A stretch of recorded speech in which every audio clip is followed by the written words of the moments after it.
ಸಿಂಹರಾಶಿಯವರೇ, ನಿಮ್ಮ ಮನಸ್ಸು ಯಾವಾಗಲೂ ರಾಜನ ಹಾಗೆ ಇರಬೇಕು ಅಂತ ಬಯಸುತ್ತೆ ಅಲ್ವಾ. ಎಲ್ಲರ ಮುಂದೆ ತಲೆ ಎತ್ತಿ ನಿಲ್ಲಬೇಕು, ಯಾರಿಗೂ ಕೈ ಚಾಚಬಾರ್ದು, ನನ್ನ ಕುಟುಂಬ, ನನ್ನ ಮರ್ಯಾದೆ, ನನ್ನ ಮಾತು ಉಳಿಬೇಕು ಅಂತ ಹಗಲು ರಾತ್ರಿ ದುಡಿತಾ ಇದ್ದೀರಾ ಅಲ್ವಾ. ನೀವು ಕಾಡಿನ ರಾಜ, ಸಿಂಹದ ಹಾಗೆ. ಸೂರ್ಯ ನಿಮ್ಮ ರಾಶಿಯ ಅಧಿಪತಿ. ಸೂರ್ಯನ ಮಕ್ಕಳಾದ ನೀವು ಹುಟ್ಟುವಾಗಲೇ ಆತ್ಮಬಲ, ಆತ್ಮವಿಶ್ವಾಸ, ನಾಯಕತ್ವ ಗುಣ, ದಾನ ಗುಣ, ಎದೆಯಲ್ಲಿ ಬೆಂಕಿ ಇಟ್ಕೊಂಡು ಹುಟ್ಟಿರ್ತೀರಿ. ನಿಮ್ಮನ್ನು ನೋಡಿದರೆ ಒಂದು ತೇಜಸ್ಸು, ಒಂದು ರಾಯಲ್ ಲುಕ್ ಇರುತ್ತೆ. ಸುಳ್ಳು, ಮೋಸ, ಹಿಂದೆ ಮಾತಾಡೋದು ನಿಮಗೆ ಆಗಲ್ಲ. ನೇರವಾಗಿ ಮುಖಕ್ಕೆ ಹೇಳಿಬಿಡ್ತೀರಿ. ಆದರೆ ಈ ನೇರ ನಡೆ, ಈ ಸ್ವಾಭಿಮಾನದ ಕಾರಣದಿಂದಲೇ ನೀವು ತುಂಬ ನೊಂದಿದ್ದೀರಿ ಅಲ್ವಾ. ನೀವು ಸಹಾಯ ಮಾಡಿದವರೇ ನಿಮ್ಮ ಬೆನ್ನಿಗೆ ಚೂರಿ ಹಾಕಿದ್ದಾರೆ. ನೀವು ಕಟ್ಟಿದ ಮನೆ, ಬೆಳೆಸಿದ ಸಂಬಂಧದಲ್ಲೇ ನಿಮಗೆ ಮೋಸ ಆಗಿದೆ. ಕಚೇರಿಯಲ್ಲಿ ನಿಮ್ಮ ಕೆಲಸವನ್ನೇ ಬೇರೆಯವರು ಹೊತ್ಕೊಂಡು ನಿಮ್ಮನ್ನು ಕೆಳಗೆ ತಳ್ಳಿದ್ದಾರೆ ಅಲ್ವಾ. ರಾತ್ರಿ ಎಲ್ಲರೂ ಮಲಗಿದ ಮೇಲೆ ನೀವು ಒಬ್ಬರೇ ಕೂತ್ಕೊಂಡ್ಬಿಟ್ಟು, ನನ್ನ ಕಷ್ಟ ಯಾರಿಗೆ ಗೊತ್ತು, ನಾನು ಯಾರಿಗೂ ಕೆಟ್ಟದ್ದು ಮಾಡಿಲ್ಲ, ಆದರೂ ನನಗೆ ಯಾಕೆ ಹೀಗೆ ಆಗುತ್ತೆ ಅಂತ ಕಣ್ಣೀರು ಹಾಕಿದ್ದೀರಿ ಅಲ್ವಾ. ಆ ಕಣ್ಣೀರು ಸುರಿಸ್ಬೇಕಾದಾಗ ಒಂದು ಸತ್ಯವನ್ನು ಕಿವಿಯಲ್ಲಿ ಇಟ್ಕೊಳ್ಳಿ ಸಿಂಹರಾಶಿಯವರೇ. ಒಂದು ಆತ್ಮ, ಒಂದು ಪಿತೃಶಕ್ತಿ, ಒಂದು ಮಾತೃಶಕ್ತಿ ನಿಮ್ಮನ್ನು ಒಂದು ಕ್ಷಣ ಕೂಡ ಬಿಟ್ಟಿಲ್ಲ. ನಿಮ್ಮನ್ನು ಪ್ರತಿ ಕ್ಷಣ ಕೂಡ ಕಾಯ್ತಾ ಇದೆ. ಸಿಂಹರಾಶಿ ಅಂದರೆ ಅಗ್ನಿತತ್ವ, ಸ್ಥಿರ ರಾಶಿ. ನಿಮ್ಮನ್ನು ಅಹಂಕಾರ ಇದೆ ಅಂತ ಜನ ಅನ್ಕೊತಾರೆ, ಆದರೆ ಅದು ಅಹಂಕಾರ ಅಲ್ಲ, ಅದು ಸ್ವಾಭಿಮಾನ. ನೀವು ಯಾರ ಮುಂದೆ ಕೂಡ ತಲೆ ಬಾಗಲ್ಲ, ಆದರೆ ನಿಮ್ಮವರಿಗೋಸ್ಕರ ತಲೆಯನ್ನೇ ಕೊಡ್ತೀರಿ. ಇದೇ ನಿಮ್ಮ ಶಕ್ತಿ, ಇದೇ ನಿಮ್ಮ ದೌರ್ಬಲ್ಯ ಕೂಡ. ಜ್ಯೋತಿಷ್ಯ ಶಾಸ್ತ್ರದಲ್ಲಿ ಇದಕ್ಕೆ ಸೂರ್ಯಬಲ, ಪಿತೃರಕ್ಷಣೆ, ಪೂರ್ವ ಪುಣ್ಯದ ಫಲ ಅಂತ ಕೂಡ ಕರೀತಾರೆ. 2026 ಜುಲೈ ತಿಂಗಳ ಗ್ರಹಸ್ಥಿತಿಯನ್ನು ನೋಡೋಣ. ಈಗ ಬುಧ ಮೇಷರಾಶಿಯಲ್ಲಿ ಇದ್ದಾನೆ. ಮೇಷರಾಶಿ ನಿಮ್ಮಿಂದ 9ನೇ ಮನೆ. 9ನೇ ಮನೆ ಅಂದರೆ ಭಾಗ್ಯ, ತಂದೆ, ಧರ್ಮ, ಗುರು, ದೂರ ಪ್ರಯಾಣದ ಮನೆ. 9ನೇ ಮನೆಯಲ್ಲಿ ಬುಧ ಇದ್ದಾಗ ನಿಮ್ಮ ಬುದ್ಧಿ ಭಾಗ್ಯದ ಕಡೆ ತಿರುಗುತ್ತೆ. ನೀವು ಇಷ್ಟು ದಿನ ಅಲೆದಿದ್ದಕ್ಕೆ, ಕಾದಿದ್ದಕ್ಕೆ ಫಲ ಸಿಗುವ ಸಮಯ ಹತ್ತಿರ ಬಂದಿದೆ. ನಿಮ್ಮ ತಂದೆಯ ಆಶೀರ್ವಾದ, ಗುರುಗಳ ಆಶೀರ್ವಾದ ನಿಮ್ಮ ಮೇಲೆ ಬೀಳುತ್ತೆ. ಗುರು ವೃಷಭ ರಾಶಿಯಲ್ಲಿ ನಿಮ್ಮ 10ನೇ ಮನೆಯಲ್ಲಿ ಇದ್ದಾನೆ. 10ನೇ ಮನೆ ಅಂದರೆ ಕರ್ಮ, ಕೆಲಸ, ಸಮಾಜದಲ್ಲಿ ನಿಮ್ಮ ಸ್ಥಾನಮಾನ. ಗುರು 10ರಲ್ಲಿ ಇದ್ದಾಗ ಕೆಲಸದಲ್ಲಿ ದೊಡ್ಡ ಜವಾಬ್ದಾರಿ, ಪ್ರಮೋಷನ್, ಸರ್ಕಾರದಿಂದ ಲಾಭ, ಸಮಾಜದಲ್ಲಿ ಗೌರವ ಸಿಗುತ್ತೆ. ಆದರೆ ಕೆಲಸದ ಒತ್ತಡ ಕೂಡ ಜಾಸ್ತಿ ಇರುತ್ತೆ. ಶನಿ ಮೀನ ರಾಶಿಯಲ್ಲಿ ನಿಮ್ಮ 8ನೇ ಮನೆಯಲ್ಲಿ ಇದ್ದಾನೆ. 8ನೇ ಮನೆ ಅಂದರೆ ಆಯುಷ್ಯ, ರಹಸ್ಯ, ಹಠಾತ್ ಘಟನೆಗಳು, ಸಂಕಷ್ಟದ ಮನೆ. ಶನಿ 8ರಲ್ಲಿ ಇದ್ದಾಗ ನಿಮ್ಮನ್ನು ಸುಮ್ಮನೆ ಪರೀಕ್ಷೆ ಮಾಡ್ತಾನೆ. ಆರೋಗ್ಯದಲ್ಲಿ, ಹಣಕಾಸಲ್ಲಿ, ಸಂಬಂಧದಲ್ಲಿ ಹಠಾತ್ ಅಡೆತಡೆ ಬರುತ್ತೆ. ಆದರೆ ಇಲ್ಲೇ ಆ ಪಿತೃಶಕ್ತಿ ನಿಮ್ಮನ್ನು ಕಾಯುತ್ತೆ. ತಪ್ಪು ಹೂಡಿಕೆ, ತಪ್ಪು ಜನರ ಸಹವಾಸ, ತಪ್ಪು ನಿರ್ಧಾರಗಳಿಂದ ಆ ದೈವಶಕ್ತಿಯೇ ನಿಮ್ಮನ್ನು ಎಳೆದು ತರುತ್ತೆ. ಸಿಂಹರಾಶಿಯವರೇ, ನಿಮಗೆ ನೆನಪಿದೆಯಾ, ನೀವು ಸಾಲದ ಸುಳಿಯಲ್ಲಿ ಸಿಕ್ಕಿ ಹಾಕಿಕೊಂಡು ಏನು ಮಾಡಬೇಕು ಅಂತ ಗೊತ್ತಾಗದೆ ಕೂತಾಗ ಕೊನೆ ಕ್ಷಣದಲ್ಲಿ ಎಲ್ಲಿಂದಲೋ ಹಣ ಬಂದು ನಿಮ್ಮ ಮಾನ ಉಳಿತು. ನೀವು ಕಾರು, ಬೈಕ್ನಲ್ಲಿ ಹೋಗ್ತಾ ಇದ್ದಾಗ ಒಂದು ದೊಡ್ಡ ಅಪಘಾತ ಆಗಬೇಕಾಗಿತ್ತು, ಆದರೆ 1 ಸೆಕೆಂಡ್ ಮೊದಲು ಏನೋ ಅನಿಸಿ ಬ್ರೇಕ್ ಹಾಕಿದ್ರಿ ಮತ್ತು ಬಚಾವಾದ್ರಿ. ನೀವು ನಂಬಿದ ವ್ಯಕ್ತಿಗೆ ಸಹಿ ಹಾಕಿ ಕೊಡೋದಕ್ಕೆ ಹೋದಾಗ ಇದಕ್ಕಿದಂತೆ ನಿಮಗೆ ಕೈ ನಡುಗಿ ಮನಸ್ಸು ಬೇಡ ಅಂತ ಹೇಳಿ ನೀವು ತಪ್ಪಿಸಿಕೊಂಡ್ರಿ. ನಂತರ ಗೊತ್ತಾಯಿತು ಅವನು ದೊಡ್ಡ ಮೋಸಗಾರ ಅಂತ. ಡಾಕ್ಟ್ರೇನೋ ಕಾಯಿಲೆ ಇದೆ ಅಂತ ಹೇಳಿ ಎದುರಿಸಿದಾಗ, 2ನೇ ಬಾರಿ ಟೆಸ್ಟ್ ಮಾಡಿಸಿದಾಗ ಏನೂ ಇಲ್ಲ ಅಂತ ಬಂದಾಗ, ಕೋರ್ಟ್, ಪೊಲೀಸ್, ಆಸ್ತಿ ವಿಚಾರದಲ್ಲಿ ನೀವು ಸೋತು ಹೋಗ್ತೀನಿ ಅಂತ ಅಂದ್ಕೊಂಡಾಗ ದಿಢೀರನೇ ದಾಖಲೆ ಸಿಕ್ಕಿ ನೀವು ಗೆದ್ದಾಗ, ಇದಕ್ಕೆಲ್ಲ ಕಾರಣ ನಿಮ್ಮ ಧೈರ್ಯ ಮಾತ್ರ ಅಲ್ಲ, ನಿಮ್ಮ ತಲೆ ಮೇಲೆ ಕೈ ಇಟ್ಟು ನಿಮ್ಮನ್ನು ಕಾಯುತ್ತಿರುವ ಆ ರಾಜ ಶಕ್ತಿ. ಅದು ಯಾರು?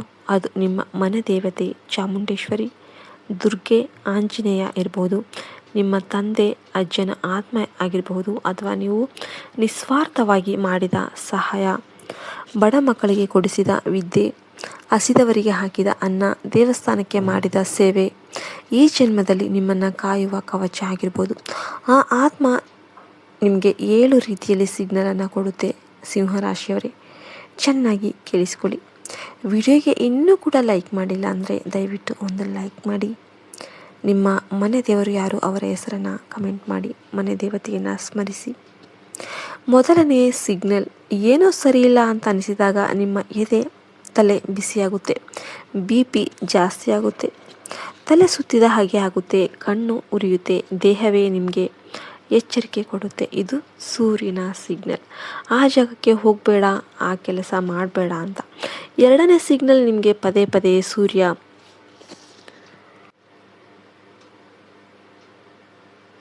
ಸಿಂಹ ದೇವಸ್ಥಾನದ ಗೋಪುರ ಕೆಂಪು ಹೂವು ಕೇಸರಿ ಬಣ್ಣ ಕಾಣಿಸುತ್ತೆ. ಕನಸಲ್ಲಿ ಸೂರ್ಯೋದಯ ದೀಪ ಅರಮನೆ ಕಾಣುತ್ತೆ. ಅದು ನಿಮ್ಮ ರಾಶಿಯ ಅಧಿಪತಿ ಸೂರ್ಯ ನಿಮಗೆ ದಾರಿ ತೋರಿಸ್ತಿದ್ದಾನೆ ಅಂತ ಅರ್ಥ.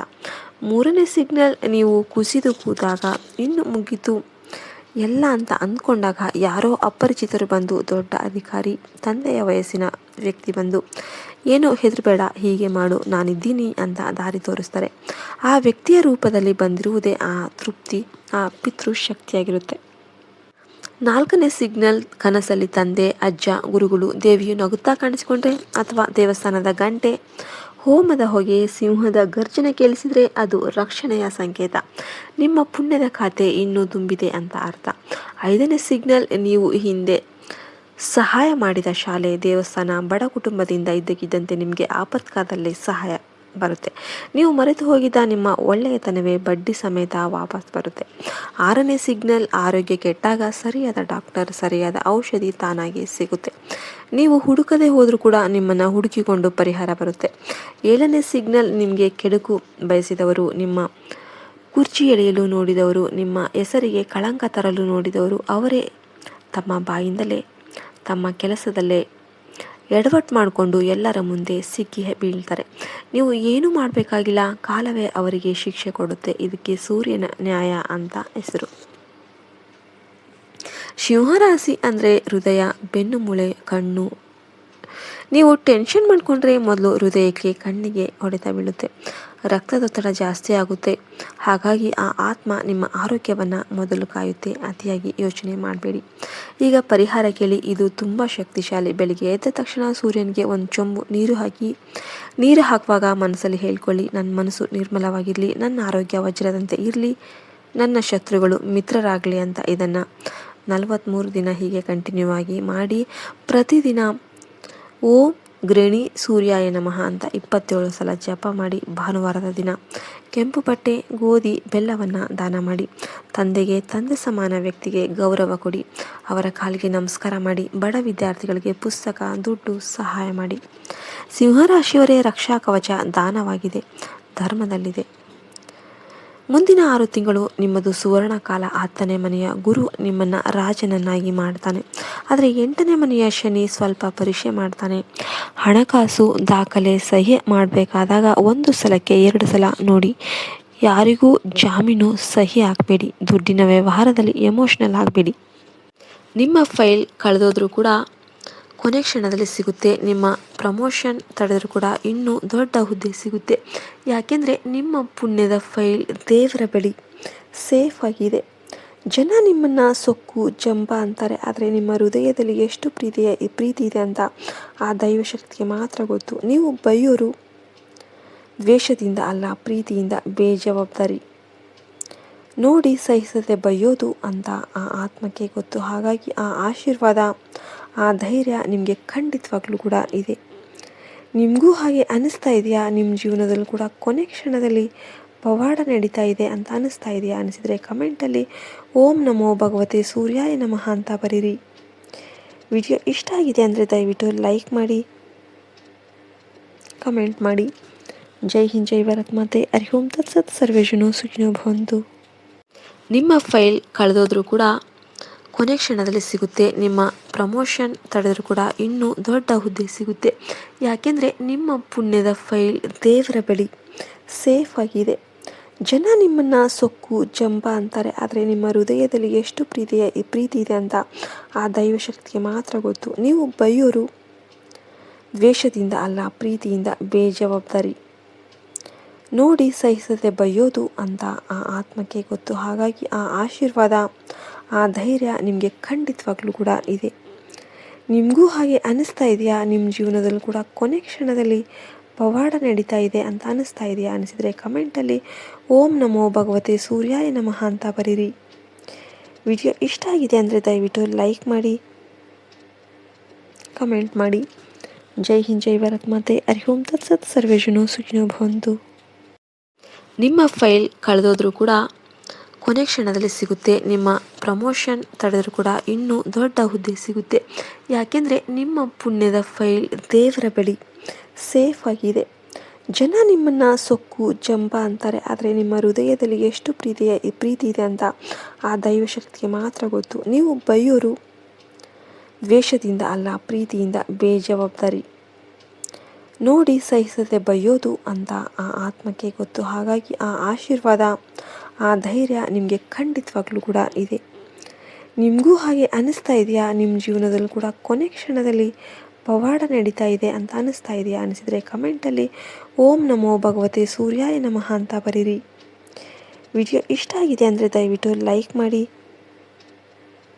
ಕಮೆಂಟ್ ಮಾಡಿ. ಜೈ ಹಿಂದ್, ಜೈ ಭಾರತ್ ಮಾತೆ. ಹರಿ ಓಂ ತತ್ಸತ್. ಸರ್ವೇ ಜನೋ ಸುಖಿನೋ ಭವಂತು.